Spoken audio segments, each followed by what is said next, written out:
Our conversation today brings us back to Mohonk Mountain House in New Paltz, New York. We are going to talk to Denny Laine, who starred with the Moody Blues. He helped form the group in the early 1960s, and in 1964 they had their biggest hit called Go Now. Denny's conversation today, we're going to talk about his experiences with Wings, with Paul McCartney and Linda McCartney, and what he's doing lately in his career, still performing as the Denny Laine Band. I think you're going to enjoy this one. We've already said goodbye,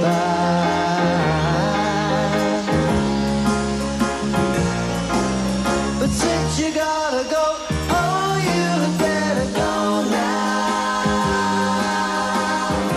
Go now, go now, go now, for you see me cry, yeah.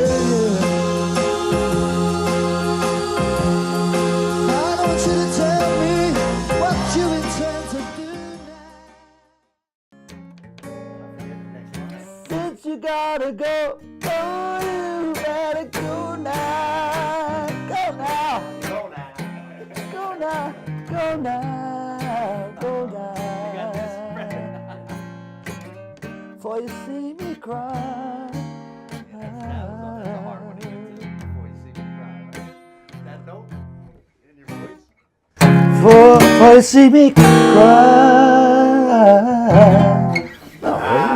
Yay, baby! Denny Laine, Rich Siegel. Hey, Rich.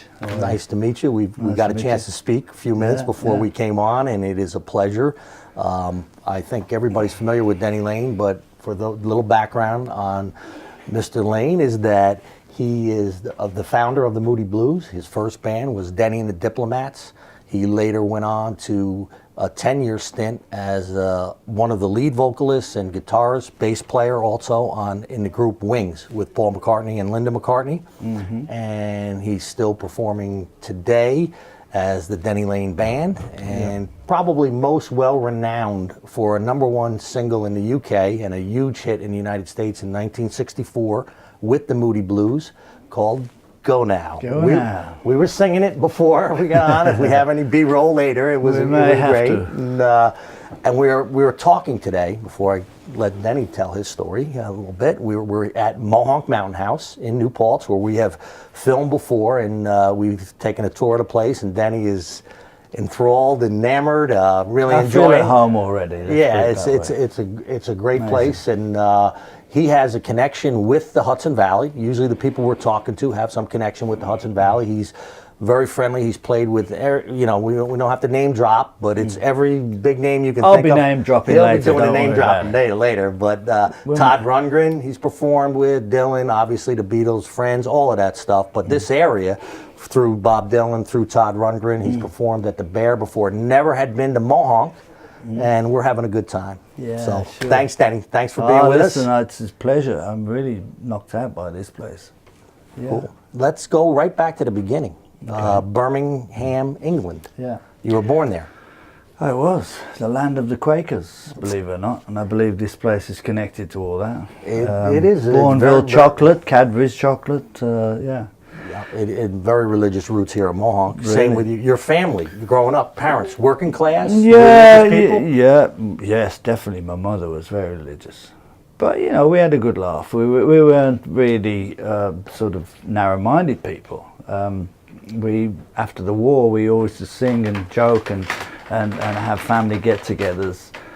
Everybody had a piano in those days, and they were working class, but at the same time, they were showbiz people too. My parents were vaudevillian based people, and my sisters were all dancers. One of them went to America even. All sisters, brothers? One brother was in the Navy for 10 Three years. sisters? 3 sisters. I was brought up on their music actually, and I got my name Laine from my sister's a big fan of Frankie Laine. So I was part of a thing where I was the youngest kid, and all their music I grew up with, whether I liked it or not, all right? I was listening to it. And so I had a very eclectic, from classical music Mario Lanza to K-Star, Wheel of Fortune, Frankie Laine's, you know, Johnny Ray, all that stuff. But I was really into Django Reinhardt as a kid. And my parents also, we had a piano, played a lot of piano music in the house. Things like Charlie Coons and people you've never heard of. But I was brought up around all these influences. So with that family influence, as a young person, you were in love with music right away and knew that's what you wanted to do? Well, again, you know, there was a ukulele in the cupboard. That's the first instrument you learned to play? Yeah, I didn't know how to tune it, but yeah, you just mess around, you know. When you're part of a big family like that, everybody kind of, you know, you don't care whether you're any good or not. You just be part of it, you know. Next instrument after the ukulele? Well, a cheap guitar, like a very cheap guitar. Taught yourself?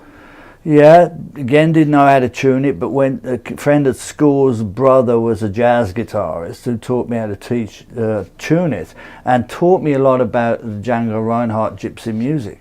Now, my old man, I never knew this till later in life, came from a gypsy heritage. Many years. He didn't travel as a gypsy. He was actually with the St. Jude's hospital because he couldn't walk as a kid. So I found this out later, and that's where I know I got my sort of traveling genes from, you know.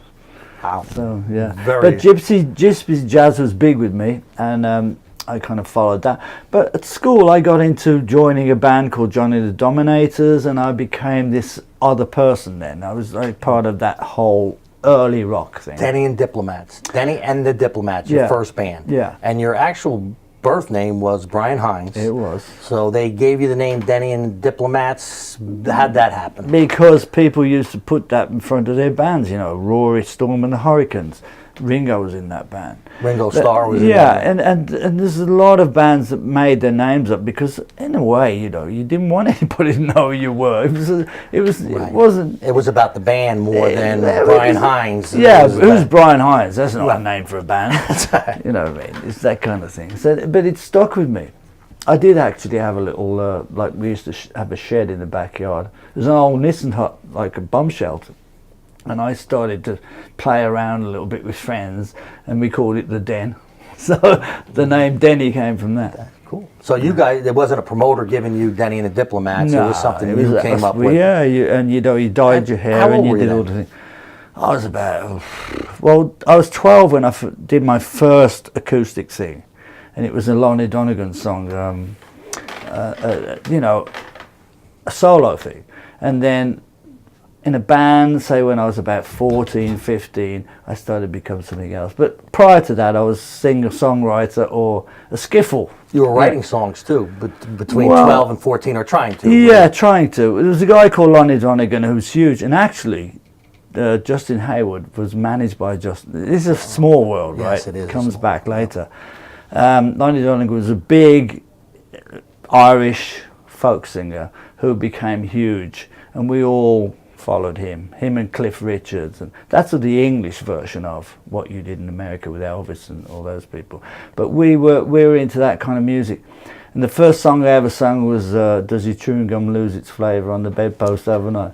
I've heard you that want song. a little rendition of I was 12, right? Does your chewing gum lose its flavor on the bedpost overnight? And your mother says, don't you swallow it in spite.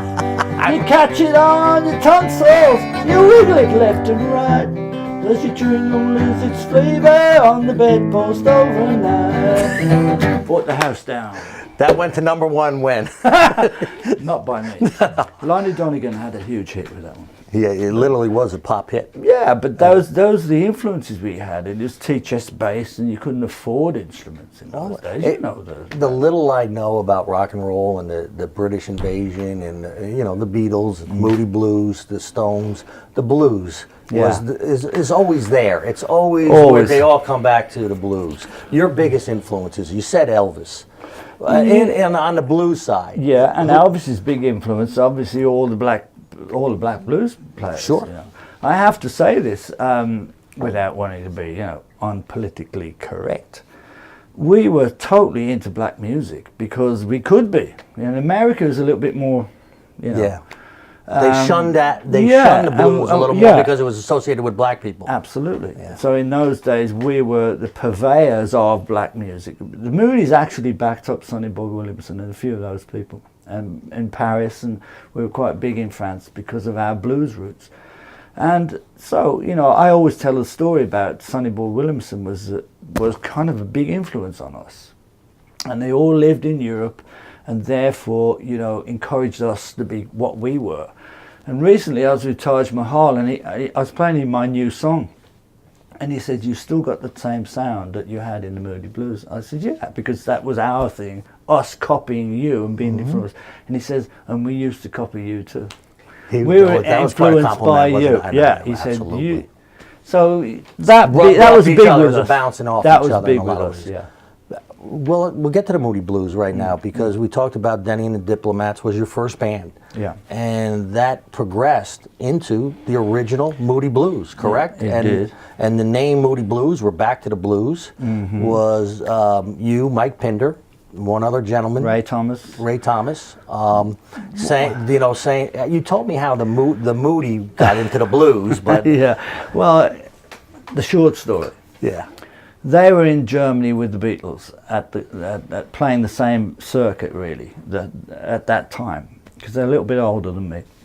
Came back and wanted to put a band together to go back to Germany, because that's where the music was.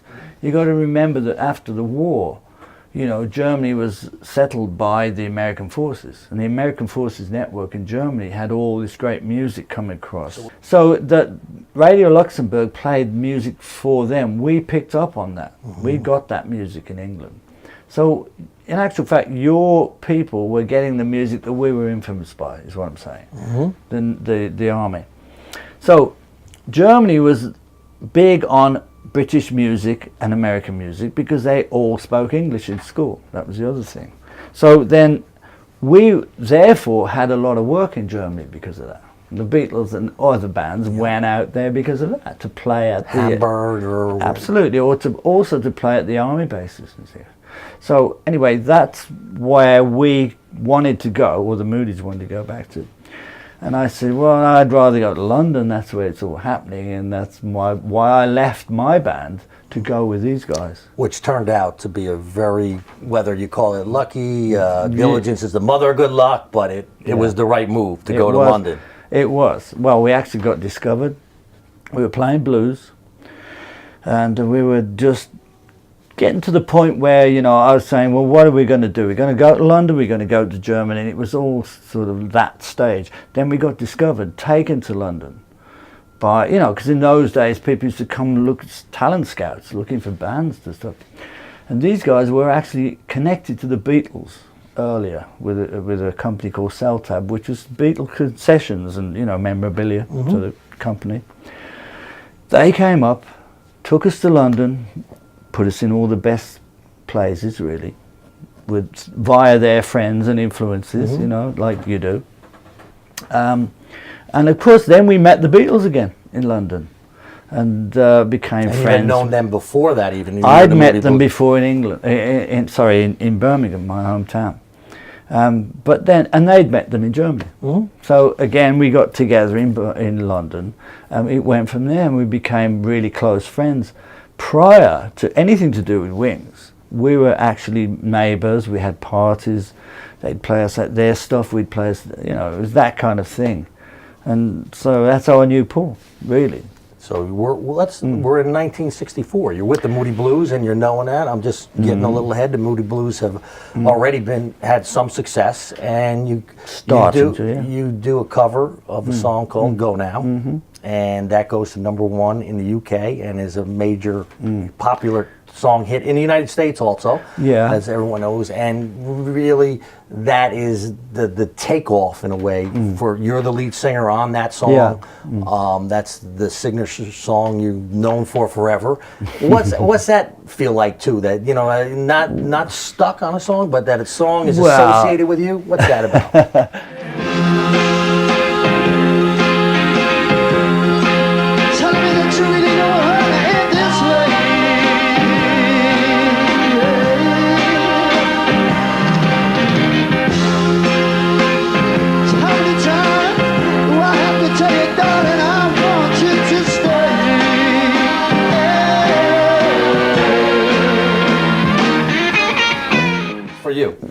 Well, first of all, it was an original by Bessie Banks, who I met recently, and she was very happy that I'd covered that song because it helps them. But I always liked the original. But it was a piano song. We picked it because Mike Pinder played the piano. Mm-hmm. It was a Moody Blues thing. And so it was a huge hit, actually because we were on the Chuck Berry tour in England, which is a tour that's run by Robert Stigwood, who eventually manages Eric Clapton and all these people now, and was in with the Bee Gees with Brian Epstein. Anyway. He was involved with those. Oh, we yeah. talked about Brian Epstein before. He was involved with the Bee Gees too. I didn't know that. Exactly. Through Robert Stigwood. So anyway, we go and do this tour, Chuck Berry tour. It's huge in England, of course. And during that tour, when you played live, when we were a good live band, and everybody had to be good. You know what I mean? Sure. It was all gigs. And when we played live at a lot of these places, they would go out and buy the record because they'd see you on stage. Ginger Baker and Jack Bruce were in a band that opened that tour. So I met them through. You were in a band once called the Ginger Baker Band, weren't you? Oh, Ginger Baker's Air Force. That was later, but that was again... Let's stay where we were, but I just said... Yeah, associated with my meeting him then. Yeah. And so anyway, we ended up going to the top of the charts because of that tour. So Chuck Berry, I even borrowed my amplifier. Thank you, Chuck.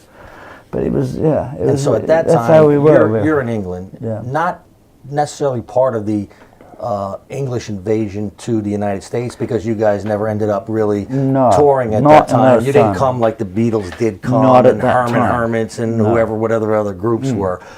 But still, you were in that culture, hanging around with all of those people and rubbing off each other and doing that same thing. Did you feel like then that you were on a sky? I mean, you're 19, 20 years old. Yeah. Was it too early? Was it? I mean, what did you think was going on? No, I was already pretty seasoned by 19. Believe me. So you enjoyed it. I left school and be professional. Boom. I mean, I always think that you've got to just do music. You can't do everything else. You've got to have one job, and it has to be music if you're going to be that.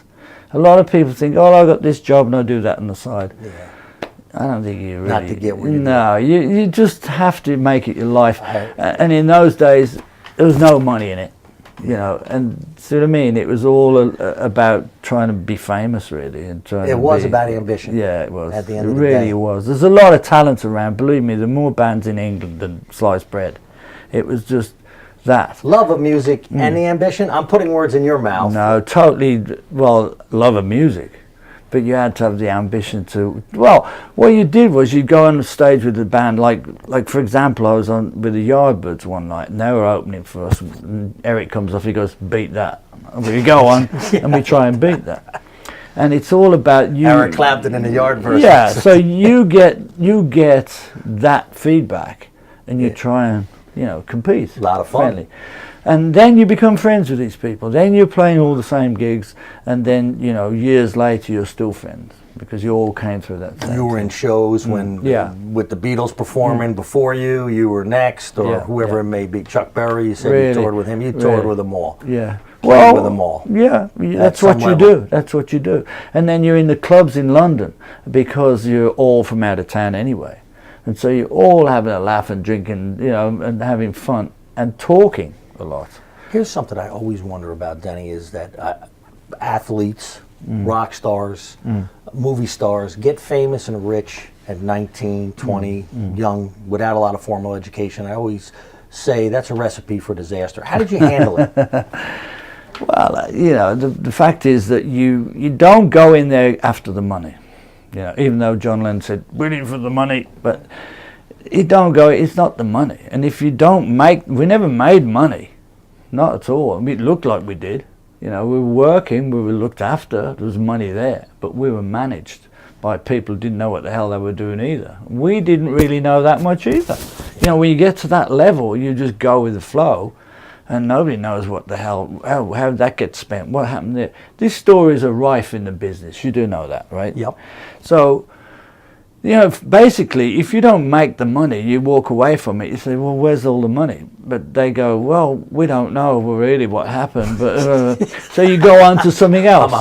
Yeah, you go on to something else. But your ambition is still the music and trying to be progressive musically, and you know, just do it again. You don't get out because of that. But it always comes full circle back to the music, and you've got to make a living, obviously.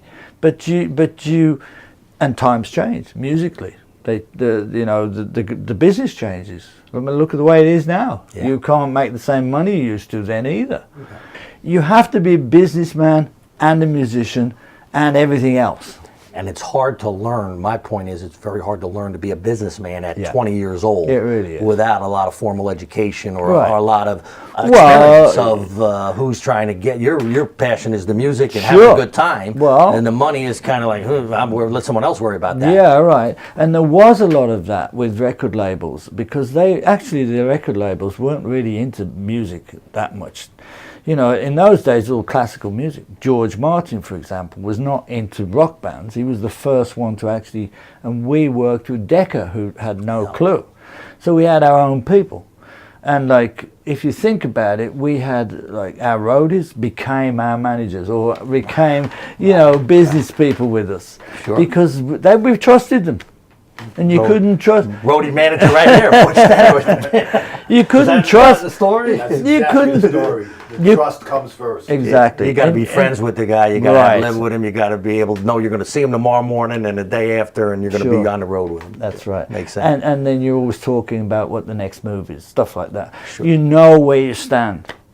Between 64 and 66, you're still, I'm giving, that you can correct me if I'm wrong, still with the Moody Blues, and around that time, you're going to go in different directions because of the music, the type of music they want to play. What split you from the Moody Blues and took you on your own?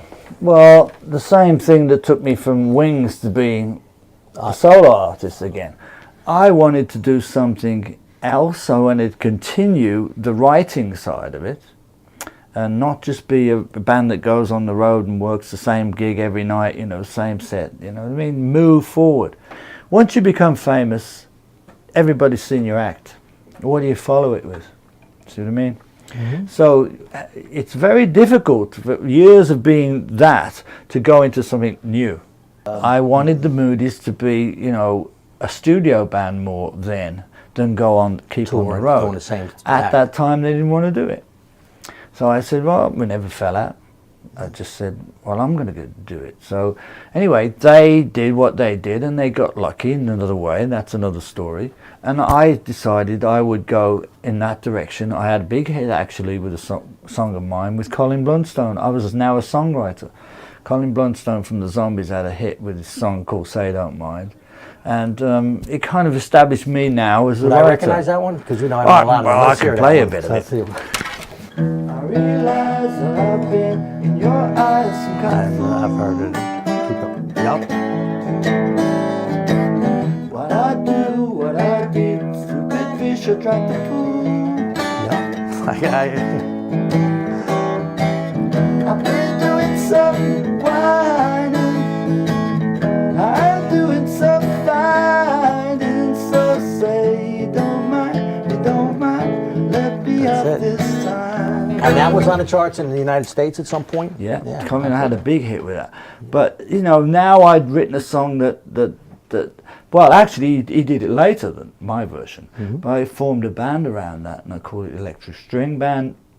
2 violins, 2 cellos. It was kind of a take on the Beatles, George Martin sort of ideas, you know, classical mixes.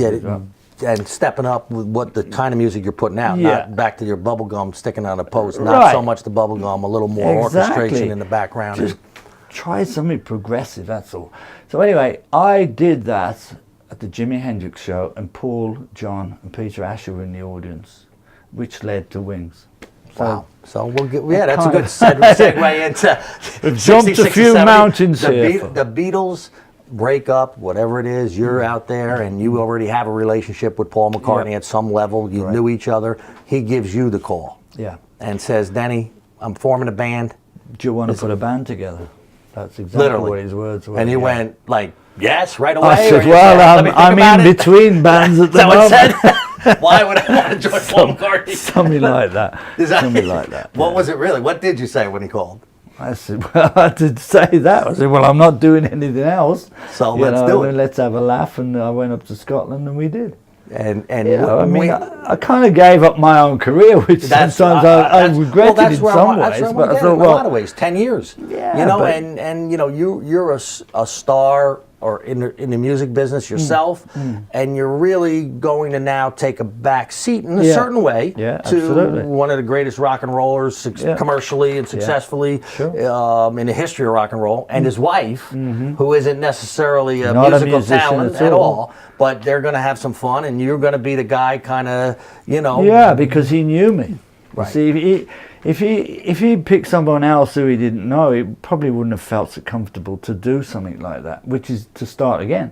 Yeah. So don't forget that because of all that Let It Be situation and the Beatles and Alan Klein and whatever, Peter Asher at that time was working with him too. Yeah. Oh, I'm still friendly with now. They didn't know what the hell they were going to do next, you know. So Paul was kind of sitting there in Scotland going, oh, let's have a few drinks, I don't know what I'm going to do. And I helped him to come out of that as he helped me to come out of what I was doing. See, because my band was, all right, they're string players. They were touring the world in orchestras and stuff. So I didn't have that much freedom with that. But I'd already established myself with it. But I really wasn't, you know, going that far ahead. And I thought, well, if I get together with him, well, I didn't think this. It was just a natural thing. I knew that if I got together with Paul, that we'd come up with something that suited us both.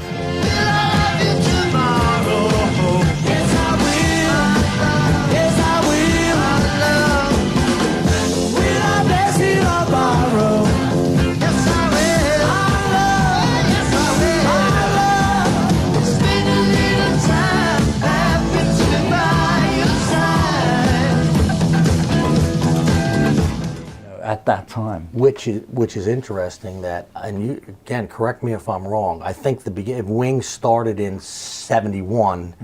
The first few years or the first album were a little, well, I say rough, didn't do well, or the audience didn't respond much for a couple of years. So were you nervous? No, the reception wasn't there, but that's because, you know, what it is with bands is, I hate to say this, but it's all about the band enjoying the music. And we don't really care whether people like it or not, to start with. No. You just go up there and you think, well, we're going to get good and it's good. They're going to like it eventually. So that's the attitude we had, yeah. And even Paul was thinking the same thing. I'm thinking at that time, like, hey, so what? We liked what we did. We're next. Yeah, we're not professing to be, you know, the best band in the world right now. We're just starting again, and maybe, you know, the fact that we did these university things where we turned up and played to an audience to just get ourselves into it. That, you know, it was kind of out of the press. There was no pressure on us at that point. And the album was just to give an idea of this is where we're at so far. And then, of course, we progressed into other things. And as you progress and you're making the next album, I'm assuming you and Paul co-wrote a lot of the songs, or you were involved together writing the songs? Very much involved with the arrangements of the songs to start with, and not so much the writing. He was trying to encourage me to write more. Was he that fantastic of a lyricist that he could write those songs? And when your He opinion, was just prolific. He got that from being in the Beatles, you know. I got it a little bit from being in the Moody Blues, but he got it from being in the Beatles because, hey, be honest, the only way you could really make money in those days was by writing your own songs. right? Not covering. Not covering and being, you know, well, if you had a hit with your own song, you know you can follow it with another hit. You got, you know, and then it's your individuals, you know. Then. And you've written how many songs in your life? Well, a few hundred, I would say. A few hundred, right. Yeah. And without getting too sidetracked, because I'm very interested in songwriting, what's the, you know, like, you think of so many songs and you start with the word something. You start with the word tomorrow. You start with the word yesterday. Yeah, yeah. And it's not that hard, you wouldn't think, but it is what I'm saying. But is that the beginning? Songwriting is a way of expressing yourself. That's what it is. But when you're traveling, you're seeing everything. You're writing about everything around you. You're almost like a teacher in some senses, or like a documentary person. Yeah. You're documenting your life, and if you can make a living doing that, great. So that's what a lot of bands did. And in their songwriting, they're documenting their life in a certain way. Yeah, makes and it's sense. easier to do than sort of copying somebody else's album. You know, even to this day, you always feel a bit guilty about covering somebody else's song, in a sense, you know. But you adapt it to your style. I mean, Elvis, we know, did everybody else's songs. Right. But he brought out the country and the rock thing and the R&B thing and brought it into that. Well, To his own thing. we were more like folk, early American rock and blues. So all those influences come in.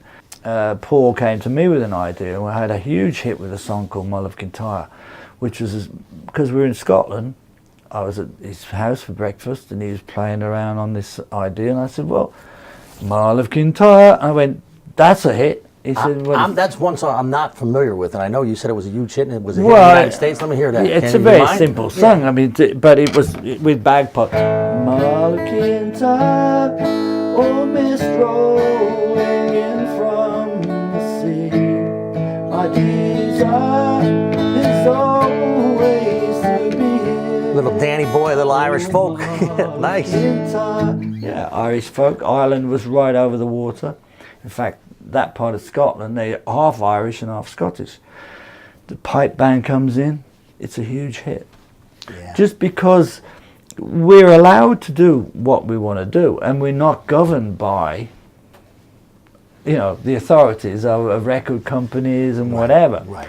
So, you know, you get to that point where you stick your neck out and you do Nice what you place to want be. to do. A lot of freedom. Exactly. And with Wings, with doing that, whether no matter who wrote them or whatever original songs, you Yeah. had 14 top 10 hits in the United States, Sure. 6 #1 singles. That's really impressive. If you stop and think, 6 #1 singles with that group of Wings. Right. And playing in front of, you know, even with the Moody Blues when you were on No, tour, we you were never playing, did anything like you that. were in mega shows now. Yeah. What was that like? Well, we went from being, as I say, we started out in universities. We'd turn up, they'd charge them 50 pence, which is like half of a dollar. And the audience would be the students, and they would just be there, come and see you. They wouldn't believe it's going to be Paul McCartney in their house. So we would play to them, and then eventually we'd work up to a tour of Europe, and then we'd tour, then So a you were world. like sneaking into colleges. Yeah. And nobody knew. Well, that must have been pretty cool. It was pretty cool, but again, there was no press involved, and we got good doing that. Then we got another band change, somebody else joined, and we kind of went up and down a few times with band members, but at the same time we were leading up to the big arenas.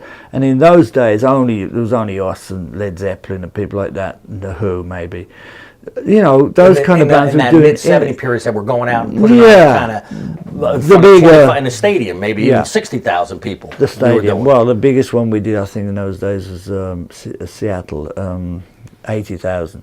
But Superdome in Seattle. Yeah, but you don't. It's just like being on stage anywhere. Didn't matter in 80,000 or 400 No, like today. no, not really. Same thing. Well, actually, we didn't like the fact that they were so far away, because you're Right. so Not used to enough playing up to an intimacy. audience and having that feedback. Whereas, like with a big thing like that, you're kind of presenting something you've worked on, lasers, great sound, all that thing, visual. At that point, were you a good enough businessman in your own mind? Did you make a lot of money in that Wings period when those albums were doing so well and the Yeah. singles were there? There was, Oh there yeah, was money for to be the made. first time in my life, really. But again, that's dangerous too, because as Ringo says, well, we did a lot of shopping. We did. Yeah, Yes. but Which family during that time, kids, and yeah, did the you have whole kids? hangers on, the whole bit. But not bad. It was like I met a lot of people who were, friends, and taught you other things. It's like when you're young, you can't afford to do a lot of this stuff. When you're making money, you can. Suddenly you become like a big kid again. Yeah. And you try all these different things, boating, horse riding, there's stuff. But for me, it detracted me a lot from the music again. And consequently, I wasn't in the music business as much when I left Wings, for example. Right, 10-year run with Wings. And, Yeah. and I said family before. Have you been married before? Oh, yeah. Couple times, 3 times? Once before. Once. How many children do you have? I got 5. I'm a family man, but I'm also a musician. And it's, you know, the family becomes part of the music, really. The me being part of a family, sort of traditional family thing. And that's always been, with a lot of people, a problem. Because, they, you know, families, they want to put the kids here. They want to go to school there. They want to do... And music business is transient. You've got to take everything with you. It's See tough what to I have mean? a stable family, I would imagine. It is. Where you're home for dinner at 5 o'clock, 3 nights a Well, week. it doesn't. It just doesn't you know, you're work going like to Johnny's soccer games, or you're, you know, Yeah. well, let's take a vacation, because Doesn't work like it's got to that. work around when the tour is, when you're in the studio, Right. and the passion. You said something interesting to me, very interesting about that, and it does kind of relate to family and other that the music business. You didn't use the word you're married to it. But it was you insinuated it was 100% of your being has got to be there to really get to where you got to, or wherever it is. That's what I'm saying. Let me just interject one thing. My kids, even though I never said, you know, to them go into the music business, or, you know what I mean, like you come from a family, they want you to be a lawyer, they want you to be a doctor. They just naturally went into it without me being the influence so much on a daily basis. So no matter what you thought was going on or how much It's was in there, there. it was in their blood, It's and it in was there. in their spirit, and that's what they saw. Dad It's did in this. there, and they understand. They understand, they get it, and when they're doing it, they really get it. You know, they don't feel like they're cut off from you. And as I say, you know, I always think that in some ways parents can hold their kids back so much, you know, from what they really want to do. So They're there. Wings, 81 is done. Without getting into details, Paul McCartney, I mean, 10 years is a long, first let's start with 10 years is a long run with a band. The Beatles, even they were performing for maybe more than 10 years, but they didn't tour long like you did with Wings. Wings, you were touring the whole time. You know, so that's a long run. But you leave before Wings dissolves, is that correct? Or did tell me what happened at the end, how did Wings end? Well, as I say, we went through different personnel changes, you know, and most of the time I was the person who found the people. You know, I found Henry from Joe Cocker's band. Jimmy McCulloch was actually found by one of our roadies. But, you know, I mean, the people, Lawrence and Steve, I found, and there's 3 incarnations. And we went, but me and Paul really, but because we had that history, we're always like that. You know, We were literally good friends. well, we were like tight and wanted to be musos. We wanted to be, you know, pros. You know what I mean? It wasn't so much of a friendship. You already were. It was all like, hey, we want to do each other this. better. You want to. Yeah, it was one of those. So we stuck together through thick and thin and brought people in, and some of them, you know, wanted to go off and do other things, whatever. But we had that unit. So at the end of all that, we won't go into it too deeply, but Paul got got stopped with a little substance on him. You know, I remember that. I can't remember what it was. But, so he ended up in jail, and that was it. Like, well, wait a minute. We were going to go to Japan 5 years ago. Now we can't go to another 5 years. You know, that's what happens with visas. Right. So I said, well, I got an solo album I'd been working on. I'm going to put it out, see what happens. And I kind of did one of those. It's still deep down, you want to just come up with new music. That's all there is to it. You want to be influenced by what's around you, young bands coming along and helping them. What's your favorite young band right now? A couple of them. That's a long question. Well, you see, I don't really so much listen to the music as much as I used to when I was younger. Mm-hmm. I mean, but there's a lot, you know, I used to like bands like the Counting Crows, say, a few years ago. I like Train, people like that. Bands that still have that live thing about them that we were like. You see what I mean? Yeah. So any band that comes out now that has paid their dues on the road, that kind of thing. Not so much in the studio. You know, I know guys who've never been on the road, but they make records, you know, as such. The road is you got to get out there You and gotta put it go out there out and do live, it. and you got to win the audience, and you got to Yeah. you got to give a show. Right. So any band that's doing that now, I'm all for, and they are coming back because, you know, I hate to say it, but the music business is gone. You can't sustain yourself financially unless you go on the road. Right. Because everybody's downloading and stealing, and you know, So you got to have people come in and pay for the performance to see Yeah. it, and pay for merchandising or whatever else see that where goes the along money with is. it. See where the money is, like the old days, yeah. Well, and we're- that's come full circle, thankfully. Back to where that's where the money is, Sure. which is good. Butch was kidding me before. I wrote something about favorite albums, so I just wanted to ask you this quick. And he's had one of the bands with, and I said Rumors, and he laughed at me. Favorite album? Well, funny enough, the band, Music from Big Pink, was one of my all-time milestone albums. As it was, everybody had that album in their collection. You know what I mean? In those days. The band from the Big Pink. Yeah, the Which music from Big Pink. Were they recorded it in a studio in Woodstock in a pink house or something? Well, Or was that the story? That was the story. Basically, there was a house rented by Rick Danko and Richard and Garth. And Garth set up a studio in the basement. Yep. And they would come over, there would be a typewriter, and Richard Manuel would write 3 lines on a typewriter, and Dylan would write 3 lines. Yep. And all night long they would play. And Yeah, it was sure. horrible pink siding on the house, and it's music from Big Pink. It was a milestone. And you would consider that one of your best, one of your It was favorites? a milestone Yeah. because it was different to what everybody was doing. You know, it was like experimental, but it was very, very musically, you know, very together. It wasn't like junk. It was, everybody was good players, you know. They knew what they were doing, great harmonies, great feel. That's the thing. See, the thing about a great band is the feel, and that takes a while to come. Me and Paul had that automatic feel Because you of the knew each music, other from back. music same- we grew up with, what we were influenced by. But just be able to get it together and bounce off each other without, you know, losing it. See what I mean? Sure. And that's what that album did for me. But again, as I say, I would go out with Paul a lot in London, and we would go and see Dylan. We'd go to his hotel.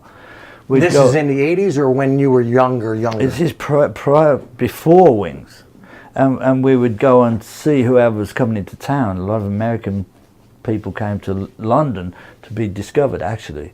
You today still go out, the Denny Laine band. I don't mean Yeah. like still, but you're 73 years old and you're Yeah. still performing 4 nights a week, 3 Yeah. nights a week. You're still going on tour. You're still writing songs.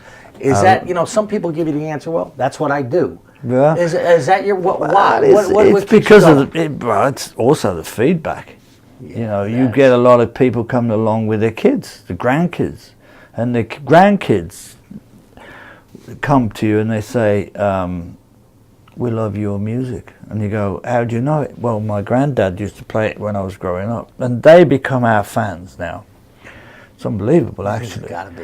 And a lot of those kids are into playing live again. When they see you playing live, they go, yeah. See, because they might have been brought up through whatever stage of the music business where it was all computers and, you know, he didn't play live, all that stuff. As soon as they see us again, that's what they want to be. So the outside influences never took over the real drug, which was the adrenaline. So that is the real Never drug. really. Well, certainly not with me. Certainly not with Paul and anybody really. Although you get the reputation for being worse than you are a lot of the time. You know, whatever the Beatles says, everybody's saying it next, and whatever he does, they're all doing it next. But I say, it's never as bad as people think, and as much as we were experimenting with everything in those days, you know, really seriously. It's always a sad thing to me that a lot of my friends, and not to be morbid, are no longer with us because of that problem.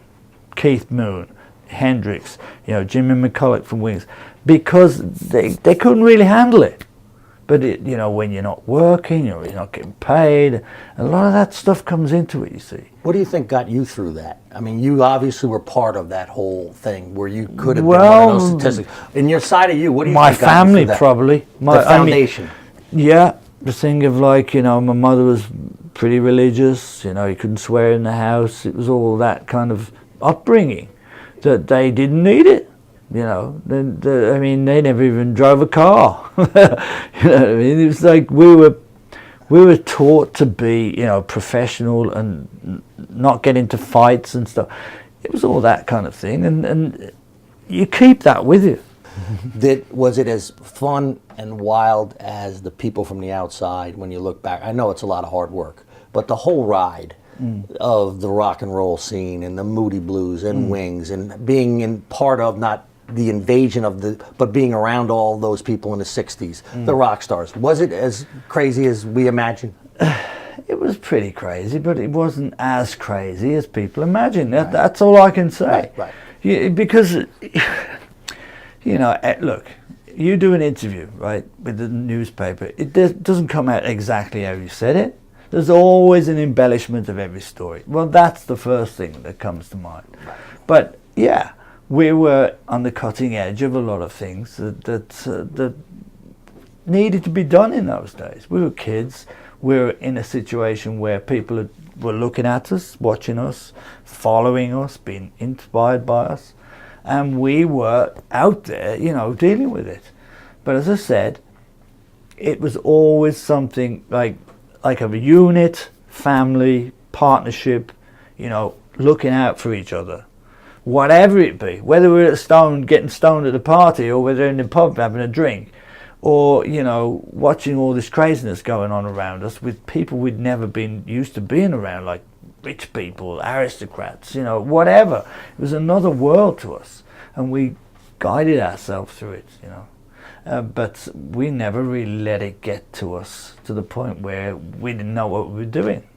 And you've got to have some appreciation. Music does that for you. Music is what did it for you, Yeah. and you always remember that. That's right. And the appreciation, sitting here today, knowing that you have all of those memories, and you got to do what you were passionately in love with Sure. as a career, and became famous and made money, and that wasn't what it was all about. But never had a day job. Let's go to that line. I did for a little while. I was but I was a trainee buyer in a music store. Is that what I mean? okay? Is that when you were really young? Yeah, before? but that's when I decided, hey, I can't do that and be on the road. So again, but you have to pick what you want to do. I mean, that's what you have to do in life, I believe. Danny, before we finish up, I'm going to throw out just one word, and give me a sentence when you hear this. First of all, just Moody Blues. Well, Moody Blues was a unit that took me to places I've never been before, and I'll never regret any one day of it. You know, they're great guys. They still are. John Lennon. John and I were pretty good friends. We used to go out and go and see bands, stuff like that.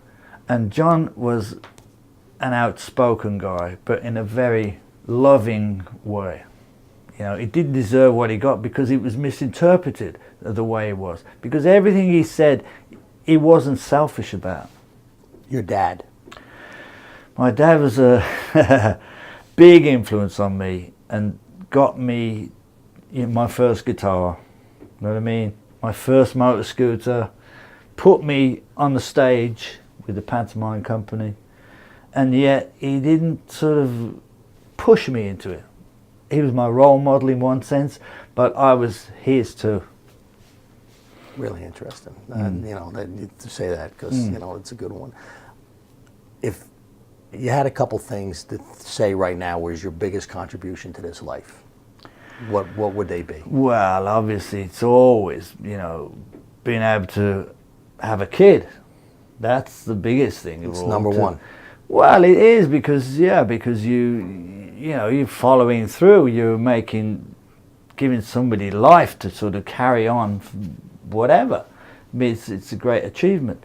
But at the same time, you know, friendship, closeness, people that help each other, who are not evil, that you know, not looking for ulterior motive, not trying to live off you. You know, equality. At your age, and I think all our viewers can relate to this as you get older, it was such a good run, you know, your life. Do you feel like wow, I mean, or is it just a satisfying feeling? You know, I know you got a lot more to go and you want to I'm keep never going. satisfied. But that's what, right. So that's good. So in other words, looking back, you're not going, there's not that there's regret looking back, but there's, wow, I want this to continue. Yeah. Obviously, we all do because you keep playing. You love it. Is there some of that, like, hey, I am near the end, and I'm sad about it? No, because the older you get, the more you want to do it. The less time you've got to do it. All the things that you haven't done, you want to do. You want to be more positive. You want to be more helpful. You want to make sure that you're doing it right. You know, as long as you get your health. But that's what gives you your health, I believe. And you talked about personal things when you said the older you get, the better you want to be. You as a star musician we'll fairly call you a rock star, you're talking about the things you want to become about better as Denny Laine. Oh yeah, I mean I really want to inspire people to do what I did, and that is what they want to do. Find their passion and chase it. And that's really what I tried to do with everybody. Which people have a hard time. They do, man. Half the time they don't know what they want to do, but you can see it more than they can sometimes. Or your friends help you to see you. You know, it's the same thing. Listen. Correct. Sometimes. Correct. My man. That was great, Denny. Seriously. Appreciate it. It was really something special. Thank you. Thank you for doing it.